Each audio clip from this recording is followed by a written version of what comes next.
Hola, chers amis. Bienvenue de nouveau sur notre chaîne Messages venus du ciel, où nous plongeons dans les messages religieux et les prières qui nourrissent notre âme. Aujourd'hui, explorons ensemble 15 curiosités fascinantes sur la vie et les enseignements de Jésus-Christ. Préparez-vous à être surpris. Jésus est né à Bethléem. Saviez-vous que Jésus est né à Bethléem? Contrairement à de nombreuses représentations populaires, il est venu au monde non pas dans une crèche, mais dans une maison modeste de cette ville historique de Palestine. Nombre de frères et sœurs. La Bible nous dit que Jésus avait des frères et sœurs. Bien qu'ils ne reçoivent pas souvent autant d'attention que lui, ils sont mentionnés dans des passages comme Matthieu 13, 55-56, où les noms de Jacques, de José, de Simon et de Jude sont énumérés comme frères de Jésus. Cette information soulève des questions sur sa famille et sur sa vie avant le début de son ministère. À quoi ressemblait-il de grandir dans une famille aussi proche? Et comment ses frères ont-ils influencé la vie et les enseignements de Jésus? Jésus était charpentier. Avant de commencer son ministère public, Jésus a travaillé comme charpentier, suivant la profession de son père terrestre, Joseph. C'est une curiosité fascinante qui est souvent oubliée.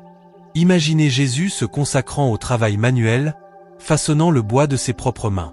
Cette expérience a-t-elle influencé son approche et ses enseignements de quelque manière que ce soit? Cela nous fait réfléchir sur la simplicité et l'humilité du Christ, qui, même étant le Fils de Dieu, a choisi de vivre une vie simple et laborieuse. Âge de Jésus lorsqu'il a commencé son ministère. Saviez-vous que Jésus avait environ 30 ans lorsqu'il a commencé son ministère public? Cela nous amène à réfléchir à ce qu'il faisait pendant les années précédentes. Comment était sa vie, ses pensées et ses préparatifs pendant cette période de silence relatée dans les Écritures? Il est intéressant de noter que cet âge était considéré comme significatif dans la culture juive de l'époque, marquant le début de la maturité et de la responsabilité. À 30 ans, Jésus a commencé un ministère qui changerait le monde pour toujours, prêchant l'amour, la compassion et le salut. Les langues que Jésus parlait. Jésus a vécu dans une région multiculturelle où l'araméen était la langue commune, mais il pouvait aussi comprendre l'hébreu, utilisé dans les Écritures saintes, et le grec, qui était largement parlé dans la région en raison de l'influence de la culture hellénistique. Cette compétence linguistique de Jésus reflète la diversité culturelle de l'époque et sa capacité à communiquer avec un large éventail de personnes. Son message transcendant les barrières linguistiques et culturelles, touchant les cœurs et les esprits à travers le monde connu. La dernière scène. La dernière scène de Jésus avec ses disciples était une célébration de la Pâque juive, un moment de profond sens spirituel et de symbolisme. Au cours de ce repas, il a institué la Sainte Seine, où il a rompu le pain et partagé le vin, symbolisant son corps et son sang qui seraient sacrifiés pour la rédemption de l'humanité. Ce moment intime et sacré nous invite à réfléchir sur le sacrifice de Jésus et son offrande d'amour inconditionnel. Le lieu de la crucifixion. Le Golgotha, également connu sous le nom de Calvaire, était l'endroit où Jésus a été crucifié. Cette colline située hors des murs de Jérusalem est devenue le lieu sacré où il a porté le poids des péchés du monde. La crucifixion de Jésus est un moment central dans la foi chrétienne, représentant son sacrifice suprême pour la rédemption de l'humanité. En contemplant cet endroit, nous sommes invités à méditer sur l'immense amour de Dieu et la profondeur du sacrifice de Jésus pour chacun de nous. Les 7 dernières paroles de Jésus sur la croix. Alors qu'il était sur la croix, Jésus a prononcé cette dernière parole qui résonne à travers les siècles. De Père, pardonne-leur, car ils ne savent pas ce qu'ils font à Père, entre tes mains je remets mon esprit. Ces paroles sont une expression d'amour, de pardon, d'abandon et de confiance en Dieu. Chacune d'elles porte un sens profond et nous invite à méditer sur le sacrifice de Jésus et sa relation avec le Père Céleste. Les disciples préférés de Jésus. Jésus avait une relation spéciale avec certains de ses disciples, dont Pierre, Jacques et Jean, qui l'accompagnaient souvent dans des moments significatifs. Pierre, connu pour son impulsivité et son zèle, a été appelé pierre sur laquelle l'Église serait construite. Jacques et Jean, surnommés fils du tonnerre, ont été témoins d'événements tels que la transfiguration de Jésus. Ses disciples préférés de Jésus ont joué des rôles importants dans son ministère et dans les enseignements transmis aux générations futures. La première apparition après la résurrection. Après sa résurrection, Jésus est apparu pour la première fois à Marie-Madeleine. Cette rencontre a été un moment d'une grande émotion et d'une grande signification, montrant le soin de Jésus pour ses disciples et confirmant la réalité de sa résurrection. Marie-Madeleine, l'une des disciples les plus proches de Jésus, a eu l'honneur d'être la première à témoigner du miracle de la résurrection et à partager cette nouvelle avec les autres disciples. Le miracle de la multiplication des pains et des poissons. L'un des miracles les plus connus de Jésus est la multiplication des pains et des poissons pour nourrir une foule affamée. Dans ce miracle, Jésus a démontré son pouvoir sur la pénurie matérielle, transformant quelques pains et poissons en suffisamment de nourriture pour rassasier des milliers de personnes. En plus d'être un acte de compassion et de générosité, ce miracle symbolise également la provision abondante de Dieu et nous rappelle que, même face aux difficultés, il est capable de pourvoir à tous nos besoins. La parabole du bon samaritain. Jésus a raconté la parabole du bon samaritain pour enseigner le véritable sens de l'amour du prochain. Dans cette histoire émouvante, un samaritain, considéré comme un étranger et un ennemi par les Juifs, démontre compassion et soin en aidant un homme blessé au bord de la route, tandis que d'autres passent à côté de lui sans lui porter secours. Cette parabole nous met au défi d'aimer et de prendre soin des autres indépendamment de leur origine, de leur religion ou de leur statut social, montrant que le véritable amour du prochain transcende toutes les barrières. Jésus a souligné l'amour comme le plus grand commandement, enseignant que nous devons aimer non seulement nos amis et notre famille, mais aussi nos ennemis. Il a défié ses disciples à s'aimer et à se servir les uns les autres avec humilité et sacrifice, reflétant l'amour inconditionnel de Dieu pour toute l'humanité.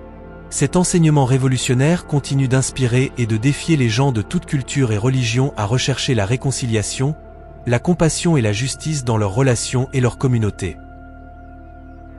La signification du nom Jésus.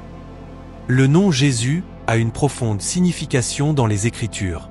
Dérivé de l'hébreu Yeshua, qui signifie Dieu sauve, ce nom reflète la mission de Jésus sur terre.